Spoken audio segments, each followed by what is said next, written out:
கலைஞர் மகளிர் உரிமை தொகைக்காக இதுவரைக்கும் எவ்வளோ செலவிடப்பட்டிருக்கு, இதன் மூலமா எவ்வளோ மக்கள் பலனடைஞ்சிருக்காங்க அப்படின்றத பார்ப்போம். முதல்ல இது 2023 1,63,00,000 பேர் விண்ணப்பிச்சு கிட்டத்தட்ட 1,13,75,492 பேருக்கு வந்துட்டு கொடுக்கறதா தமிழ்நாடு அரசு கணக்கு காட்டியிருக்கு.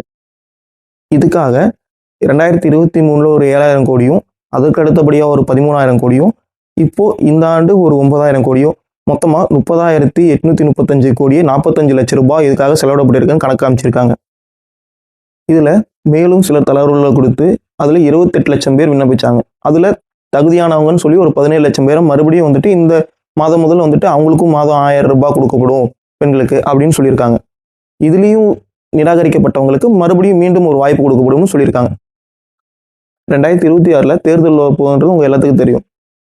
இதில் மறுபடியும் திமுக ஜெயிச்சாலோ இல்லை வேற எந்த கட்சிகள் உங்களுக்கு பிடிச்ச கட்சிகள் ஜெயிச்சாலோ அவங்க இந்த தொகையை உயர்த்தணும்னு நினைக்கிறீங்களா, இல்லை இந்த தொகையை வேற ஏதாவது வழி மூலமா மக்களுக்கு பலனடைய இன்னும் எங்களால் வைக்க முடியும் அப்படின்னு நம்புறீங்களா? மறக்காம இதை கமெண்ட்ஸை சொல்லிட்டு போங்க.